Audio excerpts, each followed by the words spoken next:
Get off my land. The homeowners association leader was yelling at me like I'd committed a felony.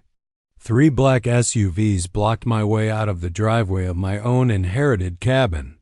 I had lost everything in the divorce. This place was my last shot at starting over. But Mary Pierce acted like she owned the whole block, treating me like garbage from day one. She had no idea I was about to uncover something that would turn everything on its head. This control-obsessed Karen's spectacular meltdown was something I couldn't stop staring at. Drop a comment if you've ever wanted to see an HOA boss get utterly schooled. Music. Mary Pierce looked like someone who'd left a glass-walled office and decided to role-play as a neighborhood tyrant. All 5'2" of her strode toward me with the swagger of someone who truly believed she owned every inch of what she could see. She clutched a thick folder like it was some holy document, waving it like a showman presenting the smoking gun. The papers laid out alleged community liability problems related to properties owned by the deceased, she declared, her voice oozing that practiced authority that screams, "I've rehearsed this in front of the mirror. You need legal proof of your inheritance before you can live here. There are HOA covenant breaches tied to an unoccupied home that must be fixed immediately." The way she spoke made me sound like a trespasser moving into someone else's vacation hideaway, not a man who had been left this cabin by his uncle in a legal will. That's when Rebecca Shaw stepped into the scene. In hindsight, I should have felt the warning signs the second she opened her mouth. She came up to me with a practiced grin that looked warm at first but felt cold underneath, like she'd scripted the entire interaction.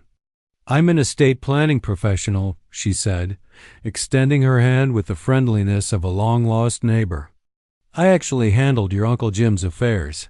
He was a good man, though I worried about how he was managing living alone toward the end." She paused just long enough. That tiny head tilt made the sentence land like an observation rather than a condolence. Then came what sounded like helpful questions but felt invasive as hell. How were my finances after the divorce? Was I working full-time? Did I have family nearby to help through this transition? Each query landed like she was compiling a dossier, jotting mental notes for some file I'd never consented to create. Kevin Torres appeared right behind Mary, acting like her private security detail. You could immediately tell he'd been in the military. The way he stood, the sweep of his eyes over the surroundings, the short haircut that screamed discipline, every detail said ex-service member. But there was a strain in his voice when he introduced himself. It sounded like a man auditioning for a role he really needed. "I'm handling community safety," he said, pushing his shoulders back in a way that suggested he was trying to persuade himself as much as me. Marine veteran, between jobs, but committed to keeping the neighborhood safe and secure. The glance he shot Mary when he said it told me all I needed to know about how their power balance worked. This wasn't only about safety for the community. It was a man who'd lost a clear sense of purpose, trying to prove his value to a woman who held most of the control. About an hour after Mary's little welcoming crew finally drifted away, Frank Morrison came over from the next house, looking like someone who'd been dragged down by regret for years.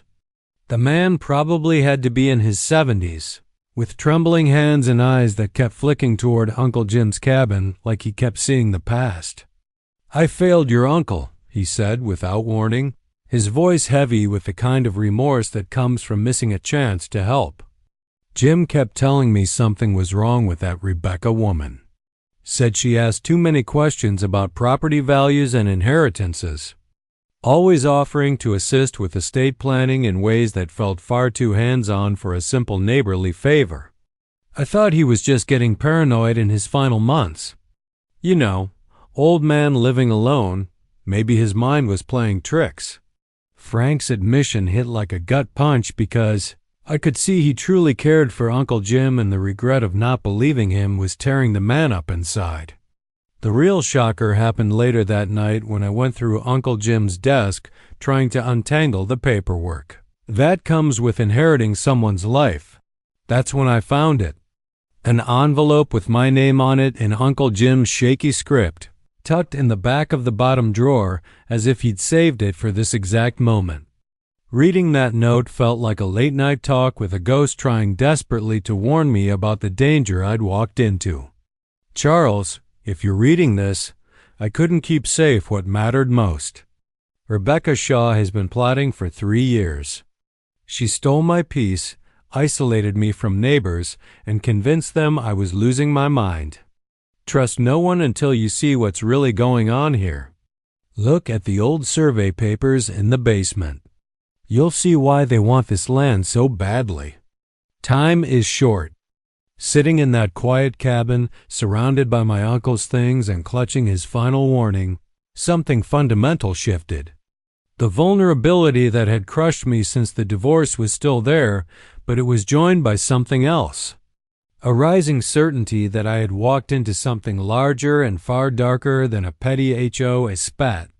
Rebecca's questions weren't idle chit-chat. They were methodical information gathering. Mary's power plays were more than bureaucratic posturing. They were targeted intimidation. And somewhere under Uncle Jim's floorboards were clues these people clearly didn't want uncovered.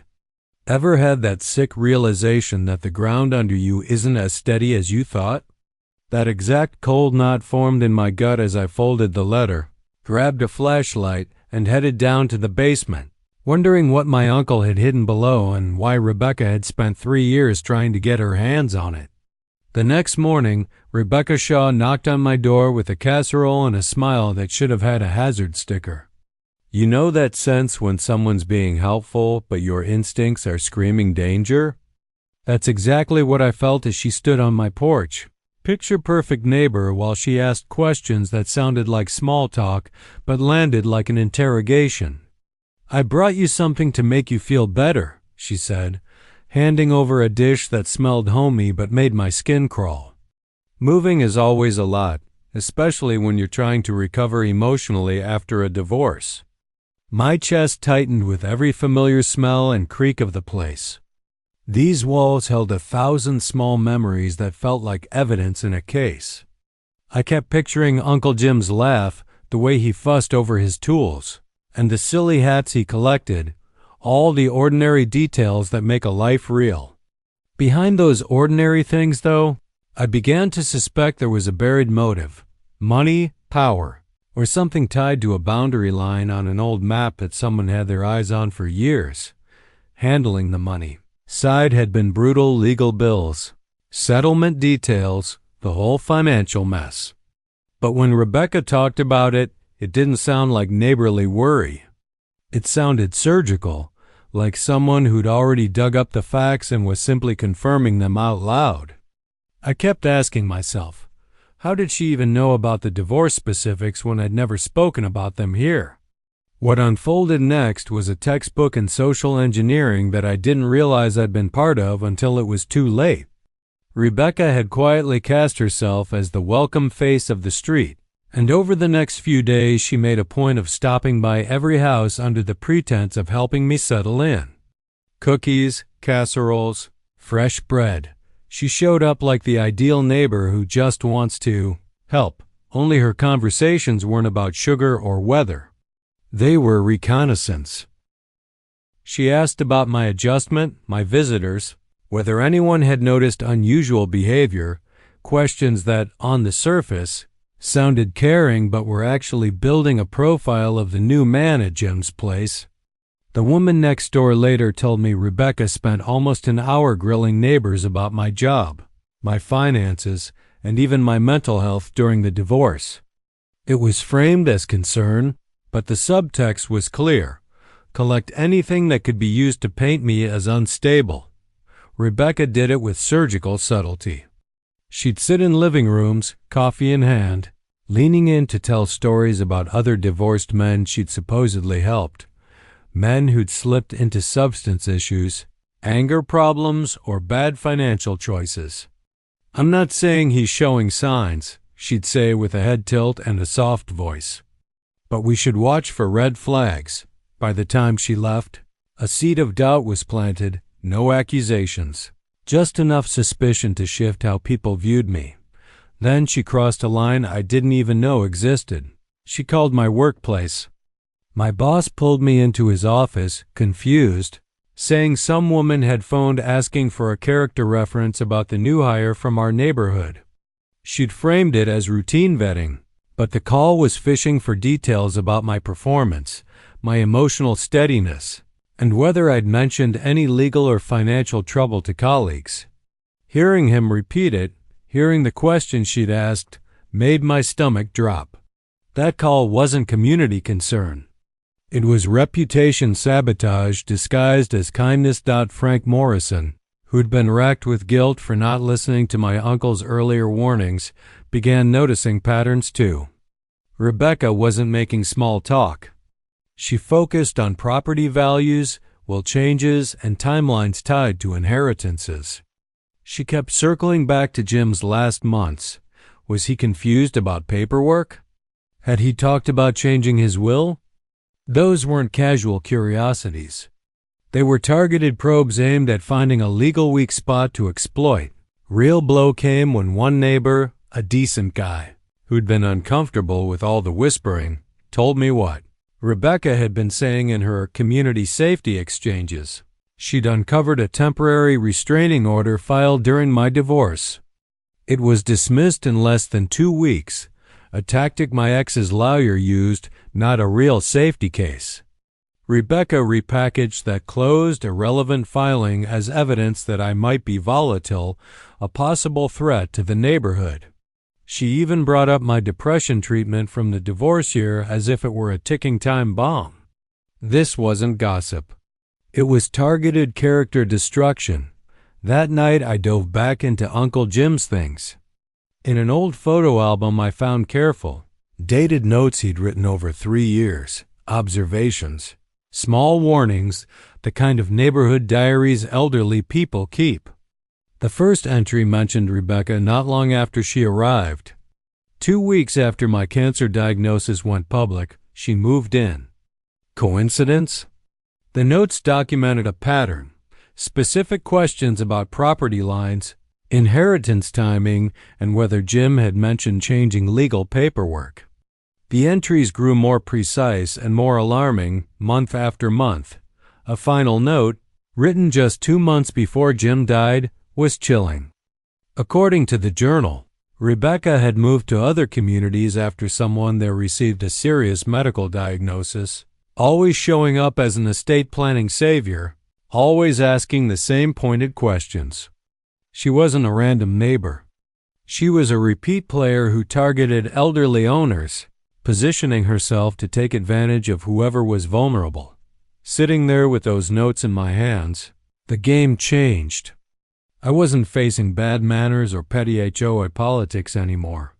This was deliberate, a pattern that suggested Rebecca had been planning for years.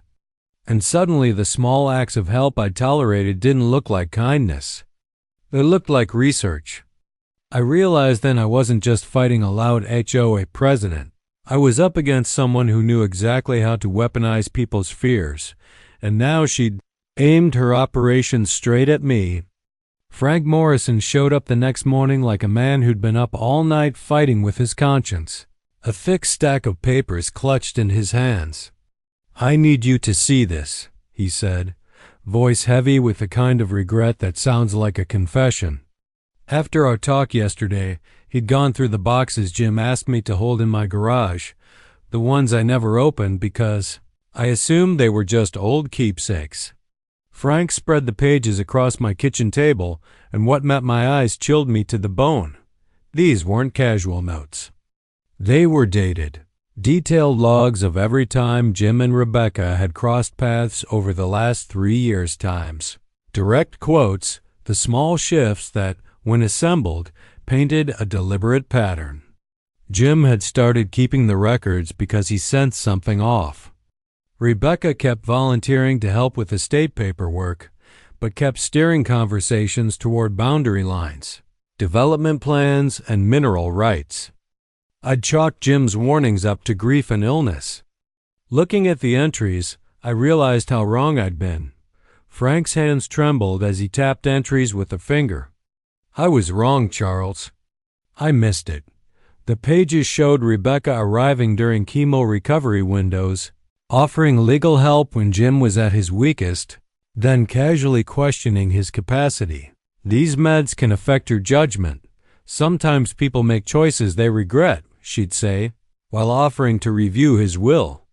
The isolation she'd encouraged made him doubt himself even as she tightened her control. Kevin Torres turned out to be the practical muscle of their plan. Mary had expanded his volunteer role into a full community safety program, and Kevin, with that military bearing, executed it like an analyst. He logged comings and goings, family routines, maintenance lapses, and anything that hinted at financial strain. What could have read like good neighborhood vigilance looked more like a private investigator's dossier, and Kevin believed he was doing the right thing while feeding Mary and Rebecca a stream of exploitable details. Rebecca's next play targeted the thing no parent can ignore, their kids.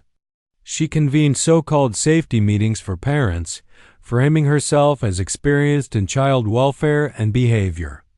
Then she started weaving my story into those talks: the divorce, the dismissed restraining order, the depression treatment, presenting these facts as signs that warranted extra scrutiny. I'm not saying he's dangerous, she'd say, but I've worked with similar cases, and that hedged phrasing was enough to have a dozen families quietly worried about their children's safety. The neighborhood split exactly how she'd hoped. Newer residents, with no stake in the old politics, felt uncomfortable and wanted action. Longtime members who trusted Mary's leadership accepted the narrative as prudent caution. Arguments flared about whether this was protection or persecution. Rebecca had engineered a divide-and-conquer strategy that kept people fighting each other instead of asking whether her claims were real. Mary used her HOA authority to give the campaign an official sheen. She rolled out enhanced community protection measures, mandatory incident reports for designated problem residents, stepped-up patrols, and documentation rules for property work. On paper, it looked like strong governance. In practice, it made my life a bureaucratic nightmare and created a paper trail meant to justify pushing me out. That was when Frank and I decided to follow Jim's last instruction and check the basement. What we discovered down there blew the whole thing open. The room wasn't a simple storage area, it was a surveyor's workshop. Professional equipment, boundary markers, waterproof legal files, and old survey maps stacked in neat rolls showed property lines that extended far beyond the visible tree line. The maps suggested value and intent in places no one had been looking. Suddenly, the harassment made sense. This wasn't just about a lonely cabin. It was about land someone was desperate to control. Frank's face drained of color as he traced the survey lines with his finger. "Charles," he whispered, "your uncle wasn't just hanging on to a cabin. These boundaries, they cut through land the HOA thinks is theirs." The words didn't just sink in. They exploded. For months, I thought the harassment was about nuisance, about control. But now it was clear. They'd been trying to shove me off ground that was far more valuable than anyone admitted. As we sat surrounded by Jim's old survey maps and measuring tools, the sound of car doors slamming broke the silence. Frank glanced out the basement window, then cursed. "Mary just called an emergency meeting. Looks like half the neighborhood's here." Through the glass, I heard shouts about immediate safety concerns and problem residents. This wasn't about warnings anymore. This was about removal. Frank turned to me, fear tightening his jaw. "They're not harassing you now. They're trying to erase you from this land." He held up one of Jim's detailed maps like it was a weapon. "We need a licensed surveyor, now. If we're going to stand a chance, this has to hold in court."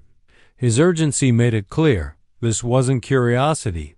This was survival. I made the call that afternoon. The surveyor, Jim Bradley showed up the next morning with equipment that looked more NASA than neighborhood.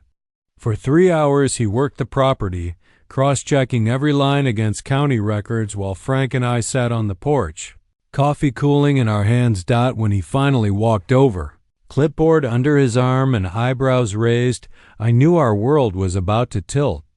"Mr. Moore," he said evenly, setting the paperwork down, "you're sitting on a lot more land than anyone realizes. According to both my survey and county records, your inheritance covers 6.2 acres. That's everything from this cabin down to the main road and east to the community center." He pointed to the map, and my stomach dropped. I wasn't just the owner of the woods. I owned the ground under the community center, the mailbox hub, the playground, even the HOA maintenance shed. Hit like a freight train. For 16 years, this neighborhood had been holding meetings, collecting dues, and repairing facilities, all on property they had no legal right to occupy. Every HOA fee had been sunk into maintaining assets on my land. The irony was razor sharp. Mary Pierce, who'd lectured me about property rights, had been presiding over buildings she didn't legally control. They'd been running a kingdom out of a castle built on my dirt. The news spread faster than wildfire in dry brush. Parents who'd been convinced I was a danger suddenly realized their kids' playground existed only at my discretion. Longtime residents, furious at paying dues for someone else's property, demanded answers. Property values wobbled. Panic set in, and then Rebecca pivoted. The mask of friendly neighbor vanished. Overnight, she became the community protector, inboxes filled with glossy PDFs and color-coded graphs. She laid out nightmare scenarios. I could demand rent, shut down facilities, or claw back years of back use. Charts framed me as a threat level, not a person. Parents didn't parse nuance. They saw red graphs and spiraling arrows, and panic carried the rest. Mary seized the panic like a seasoned politician. Emergency meetings turned into fiery rallies. Her rhetoric painted me as a landlord turned predator. He's holding our children's safety hostage for profit. He could evict the playground tomorrow and demand thousands in back rent.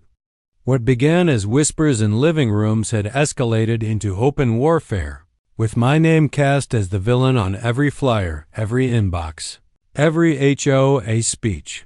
The moment I thought things couldn't get worse, I realized the neighborhood had turned my life into a chess game, and I was the piece they wanted off the board. Whispers turned into silence. Doors shut just a little too fast. Eyes looked straight through me like I didn't exist. What started as cold shoulders became something darker, organized, coordinated. At the emergency HOA meeting, neighbors demanded answers about how their beloved community spaces ended up on my land.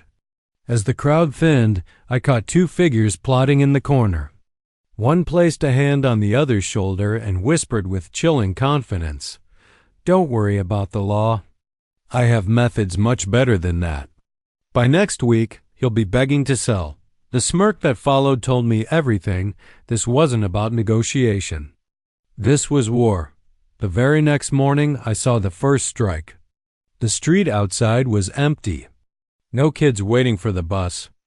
No neighbors heading to work. They had rerouted their entire routines just to erase me. Even local businesses joined in, cashiers hinting that maybe I should shop at off hours to keep customers comfortable. It wasn't just avoidance. It was psychological warfare. And then, Rebecca, always one step ahead, escalated. She went after my career. She filed community concern reports with my licensing board, twisting the truth into a story that made me sound unhinged, unstable, and unfit to work. As if that wasn't enough, she reached into my personal life, calling my ex-wife, pretending to be a professional, warning her that I was spiraling out of control. Suddenly, even the people who once trusted me were questioning my sanity. That's when it hit me. This wasn't just about land. This was about breaking me completely, socially, professionally, personally. But what they didn't know was that I had something they hadn't planned for, a way to fight back. He'd begun to notice the pattern. Rebecca always had an answer, and it wasn't casual. It was like she kept a private file on every neighbor's weak spots, bills, arguments, illnesses, times people left the house. When Kevin raised the idea that maybe the community's reaction didn't fit the actual risk, Rebecca would pull up a list of specifics so precise it felt like she'd been waiting. With them all along, Kevin's training showed him what that meant. He recognized information warfare when he saw it. What he hadn't realized was that his role as community security had been repurposed into running surveillance for a harassment campaign, not to protect people, but to target them. Mary used her HOA title to turn whispering into policy. She circulated safety advisories that framed my ownership as aggressive intent rather than a legal fact. Those memos painted a narrative. Inherited land equals threat. The board's new reporting rules, patrol logs, and incident forms made the harassment look like official governance, giving it a veneer of legality. Then the professional pressure hit. My boss called me into his office, awkward and worried. "Charles, I've had half a dozen calls this week," he said, flipping through a stack of printed complaints. "Clients are uncomfortable," he told me. "They've been told you're aggressive with families, using land claims to push people around. They're worried about what that says about judgment. Please resolve it. This is hurting business." Alone in the cabin that night, trying to hold everything together, I heard a car pull up. Rebecca stepped out like she owned the place, her practiced smile back in place.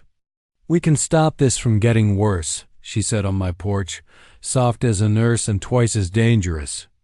"Isolation can break people. I've seen it. If we don't act, someone could get hurt. It's in everyone's best interest to intervene now."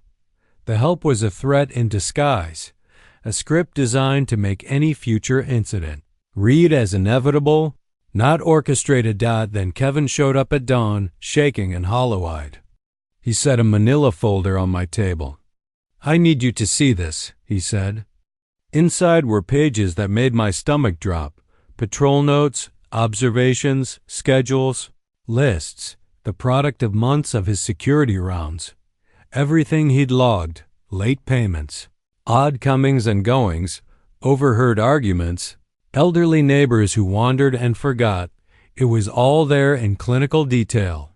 He'd been tracking vulnerability like a spreadsheet. "I thought I was helping," he muttered, voice breaking. "I thought I was keeping people safe. I didn't know I was making them targets." Then he told me what shattered the rest. While he'd been in Mary's house grabbing files, he'd overheard her on a call. She was talking to someone she called a partner, laying out timetables, acquisition targets, timeline acceleration, words that sounded less like HO business and more like a real estate play. Everything snapped into place. This wasn't neighborhood drama.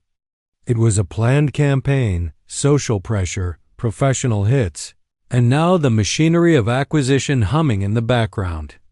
They weren't improvising. They had a playbook. They weren't improvising. They had a timetable. I overheard Rebecca say it plain as day. "We're ahead of schedule. The isolation is forcing a sale. Once we have that 6.2-acre parcel, phase 2 begins." Everything they'd done, the harassment, the rumors, the social blackout, suddenly made brutal sense. It wasn't about safety. It was about squeezing me into selling cheap so other people could cash in. Frank dug deeper into Jim's stash and found something that turned suspicion into a crime scene. Tucked in a waterproof container were not only handwritten notes but actual digital recordings, hidden conversations Jim had captured in his living room. When we played them, the air in the room went cold. Rebecca's voice was clear. "I've got 50 grand in casino debt. This system I've built, elderly targeting, clears that fast. With Mary's development contacts, it's more profitable than anything I've done before." That wasn't just a confession. It was a business pitch recorded in daylight. Then came the binder. Jim had photographed every page and logged it, a file so methodical it read like a corporate acquisition plan. It listed elderly owners, health details, family situations, estimated land values, even notes on when doors were most likely to be left unlocked. There were duplicate keys and a 3-year roadmap describing how to push vulnerable owners into selling through manufactured legal pressure and psychological tactics. The scale was chilling. Mary hadn't been an overeager HOA president. She'd been running a long con using HOA rules for cover while building a playbook for property grabs. She'd positioned Rebecca as the field agent and used HOA bureaucracy to make the whole thing look legit. When Frank and Kevin presented the recordings and binder at the next meeting, the room didn't just gasp, it split. Some neighbors were horrified. Others barely blinked, more worried about losing access to the community center and playground than the ethics of preying on elders. The revelation ripped old friendships apart overnight. Mary's reaction exposed how deep her desperation ran. Instead of denying the evidence, she went on the offensive. "If you want to play crusader," she snarled, "wait until you hear what Rebecca's psychological evaluation says about him." She threatened to release a professional-style report, a document designed to paint me as volatile, dangerous, and unfit, and suddenly the choice for many neighbors was framed as believe the binder or trust an expert who says I'm the real threat. Her move wasn't just spin. It was a plan to swap the narrative, documented criminality or a manufactured mental health crisis. Either way, Mary wasn't planning to let the operation collapse. She'd spent years building a machine to take property, and she'd weaponize anything, even a bogus psychological report, to protect it. The moment the recordings played, everything Uncle Jim had muttered in passing stopped sounding like paranoia and started sounding like prophecy. The voice on the tape, Rebecca's voice, was clinical and unapologetic. "I've got 50 grand in casino debt," she said plainly. This method of elderly targeting pays fast. With Mary's contacts, we can flip these parcels for real money. That line landed like a punch. What followed in the files did the rest. A binder of pages, photographed and cataloged, that read less like neighborhood paperwork and more like a business plan.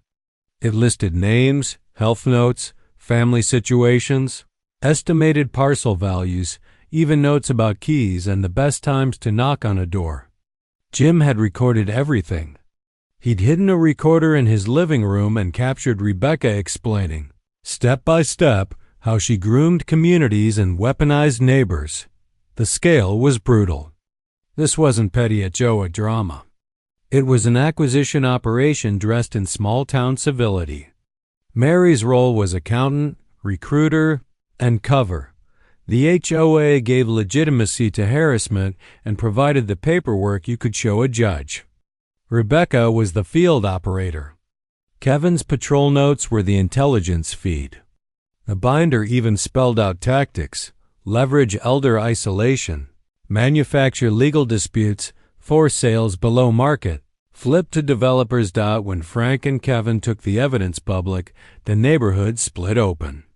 Some people recoiled. Neighbors who'd known Jim for decades finally believed him and stood up. Others froze, worried first about losing the community center, the playground, the mailbox hub, amenities now sitting on land they didn't legally own. The moral fault lines cut through marriages and friendships. Overnight, Mary's response was a last-ditch defensive posture turned attack. She didn't deny the files. She threatened to bury the truth under a manufactured professional narrative. "If you want to crusade," she hissed, "wait until you see Rebecca's evaluation about him." She promised to release a polished psychological report that would depict me as unstable and dangerous, an expert-sounding document designed to make the neighborhood choose safety over justice. Meanwhile, Kevin was unraveling. The man who once wore his discipline like armor now walked the streets apologizing, folder in hand. "I thought I was protecting people," he said, voice breaking. "I didn't know I was collecting ammunition." His confessions pushed some neighbors to change sides. Frank carefully played clips for people who'd known Jim longest. The recordings were raw, shameful proof. Rebecca admitting her debt, describing her methods, bragging about past successful campaigns in other towns. The final, cold fact was this: they hadn't been hiding a mistake. They'd been running a long, calculated con. And because Uncle Jim had documented it in notes, photos, and recordings, the tired rumors became evidence you could hold up in court. The neighbors who'd once called Rebecca so helpful began to stitch the pieces together. They remembered the tidy little questions she'd ask and the eerie access she'd somehow had to private family details. At community meetings, people started to say out loud what Frank's files already showed. Rebecca had information no real clinician could have gathered without breaking privacy laws. Frank's presentation of Uncle Jim's collected evidence, recordings, photos, and the acquisition binder changed the mood. This wasn't gossip anymore. It was a documented criminal scheme, but Rebecca didn't fold. She went nuclear. During the next heated meeting, she stood up and announced the accusation she'd been priming, that Jim's death involved suspicious circumstances, and that I'd pressured him to change his will while he was compromised. She framed it as elder abuse and possible foul play, claiming my inheritance was motive. The room froze. Her strategy was brutal and simple. Swap the target and the villain. Make the accused look like the predator, and position herself as the protector who'd risk everything to expose him. Then she took it to the police. Detective Morgan called me with the official tone of someone bound to follow up. "Ms. Shaw has submitted documentation suggesting your uncle may have been pressured into altering his will," he said. "We need to ask some questions." Overnight, evidence that Frank and Jim had spent years assembling became the opening line in a criminal inquiry. I found myself explaining timelines and family visits to investigators who had to treat me as a person of interest until it was proven otherwise. Those interviews were brutal. I sat across from officers and walked them through my relationship with Uncle Jim, the months I'd spent driving him to appointments, the afternoons on his porch where he kept a battered green thermos and told bad jokes. I produced bank records, phone logs, and notarized documents. Every loving memory had to be translated into paperwork. Rebecca's gambit nearly worked until medical records spoke louder than her manufactured evaluation. Dr. Lena, Uncle Jim's hospice physician, provided clear, professional testimony. Jim's cognition had been intact for most of his final months. He knew his family, spoke of me fondly, and was not in the sort of confused state Rebecca claimed. Her records directly contradicted the story Rebecca had spun. The false narrative began to unravel. Even so, the damage was real. The investigation forced me to relive Jim's last days under a microscope, defending a relationship and a legacy while a woman who'd orchestrated his exploitation tried to make the community believe the opposite. But once the medical facts and Jim's own recordings were laid bare, the mask slipped, and the people who'd listened finally had hard proof of who'd been manipulating whom. The medical records were the first clean break. Dr. Lena's notes showed Uncle Jim had talked openly with staff about his plans, complained about neighbors being overly curious, and said he felt relief that I'd be looking after the land he'd worked his whole life to protect. That detail turned a rumor into a documented concern. When Detective Morgan put Rebecca under the microscope, what he found was worse than anyone expected. Rebecca wasn't a one-off con. She was a serial predator, the kind that moved between towns hunting for elderly owners with valuable land. Records tied her to campaigns in Pennsylvania, Ohio, and North Carolina. Damages documented by previous victims totaled well into 6 figures. Her method was a playbook: arrive after a serious diagnosis, pose as an advisor, gather private details, isolate the target, and pressure them into financial decisions that favored her development partners. The recordings and gyms, Binder gave the police the backbone they needed. In one clip, paraphrased for the record, Rebecca discussed using carefully timed social pressure and developer contact to flip parcels below market. The binder contained names, medical notes, duplicate keys, and a 3-year timeline, everything a prosecutor would want. Kevin's testimony nailed the structure. He explained under oath how his patrol logs became an intelligence stream. Schedules, maintenance issues, family stresses, all cataloged and handed to people who turned that information into leverage. "I thought I was protecting people," he told investigators. "I didn't know I was making them targets." His PTSD and desire to be useful had been weaponized. The neighborhood reacted the way you'd expect: outrage, guilt, and a desperate need for answers. Families who'd once feared me now grieved the role they'd been pushed into. Longtime friends felt betrayed. And the legal picture hardened fast. With Jim's recordings, Kevin's sworn statement, and Dr. Lena's medical files contradicting Rebecca's claims, Detective Morgan said the evidence pointed to a coordinated, interstate conspiracy. Federal investigators stepped in. The charges were severe: conspiracy to commit elder abuse, fraud, and organized criminal activity across state lines. Watching Rebecca handcuffed on her porch, the woman who'd tried to erase my life now led away in cuffs, was a raw, complicated relief. She'd built a system that depended on secrecy and social pressure. The documentation shattered both. Mary's role was clearer but messier to prosecute. She'd used HOA processes as cover: meeting minutes, safety advisories, and board resolutions that lent a veneer of legitimacy to the campaign. That made her culpable as a facilitator and co-conspirator, and it complicated how neighbors processed the betrayal. People who trusted her now had to reconcile a leader's public face with the criminal plan she'd helped run. In the end, the evidence was overwhelming. Recordings and documents showed a pattern of intentional elder targeting. Kevin's testimony exposed the operational muscle. Dr. Lena's records destroyed the false narrative about Jim's capacity. Where there had been rumors, there was now a paper trail, and the law was finally catching up. The tide turned fast. Once the full scope of the scheme was public, there was no appetite left to defend Mary. The evidence of deliberate elder exploitation, collected and cataloged, destroyed whatever authority she'd once held. Neighbors who'd once respected her leadership now demanded immediate removal, civil suits, and criminal referral. It wasn't just anger. It was betrayal. Detective Morgan's call that Tuesday felt like the first real breath I'd taken in months. "Mr. Moore," he said, "our investigation concluded. Uncle Jim died of natural causes related to his medical condition.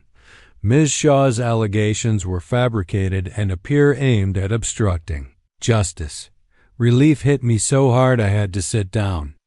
Rebecca was facing new charges for filing false reports and trying to derail the probe.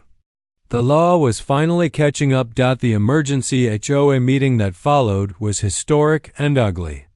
People who had been subtly turned against me all year now understood they'd been manipulated into aiding a criminal enterprise. The room crackled with the same mix of shame and fury you see when a neighborhood realizes its hero was a con.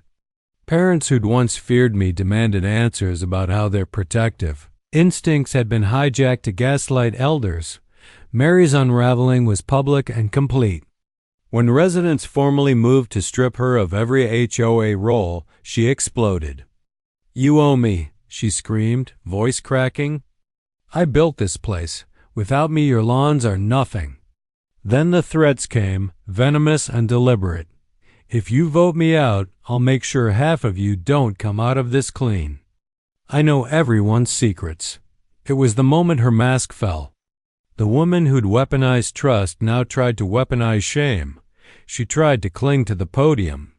People restrained her until security hauled her out of the very community center now sitting on my property. Watching her dragged away, furious, terrified, and exposed, felt like a long-delayed reckoning. The removal vote was unanimous. Residents who could vote did so without hesitation. Many later said they wished they could make it retroactive to erase the harm she'd caused. The legal consequences followed. Rebecca received probation, heavy restitution to victims in multiple states, mandatory gambling treatment, and a lifetime ban from living in HOA-governed communities. The judge called her conduct particularly cruel, exploiting trust and preying on vulnerable elders, warranted enhanced penalties. Mary faced civil suits from targeted residents and criminal referral for her role as facilitator. Her public reputation was effectively destroyed. Kevin used the meeting to speak his truth. "I thought I was protecting people," he said, voice raw. "I was manipulated. I collected things that were used as weapons." His confession helped neighbors see how methodical and ruthless the campaign had really been. For many, the hardest part wasn't the legal fallout, it was the moral reckoning. People had to admit they'd been complicit. If unwittingly, by the time the meeting ended, the community felt different, bruised but clearer. The facilities people had taken for granted now sat on land that had been defended for decades by a man who liked his battered green thermos on the porch, and bad jokes more than money. The collusion and manipulation had been exposed, and for the first time since this nightmare began, the truth led the way. Kevin's confession showed the neighborhood that even the best intentions can be twisted when trauma is exploited. His honesty lifted the weight of secrecy from the community. Frank Morrison's vindication carried a different kind of weight. For months, he had lived with guilt for dismissing Uncle Jim's warnings. Now, standing before his neighbors with tears in his eyes, he said, "Jim wasn't paranoid. He was a protector. He documented everything to shield us from exploitation. We should honor his memory by making sure no elder ever faces what he endured." That moment sealed it. The community voted to create a memorial fund in Uncle Jim's name using restitution money seized from Mary and Rebecca. Justice was no longer abstract. It was visible, practical, and healing. Mary's last gasp came in the form of empty lawsuits and bluffs. But the evidence was too overwhelming. Even her own lawyer dropped her. Within 6 months, she had gone from respected leader to pariah, her name permanently tied to exploitation and abuse. The isolation she once weaponized against others had finally come for her. And that's the thing about truth. It doesn't vanish. It waits. It gathers weight. And when it finally surfaces, it crushes the lies stacked against it. Watching accountability unfold wasn't just justice, it was closure. If this story gave you that same satisfying sense of justice, smash that like button and share this video with a friend who needs a reminder that truth always wins. I'm your host, and this is Listen HOA Stories, where real neighborhoods, real conflicts, and real karma come to life. Don't forget to subscribe so you don't miss the next time karma knocks on the wrong door. Real people. Real drama. Real consequences. This is Listen HOA Stories.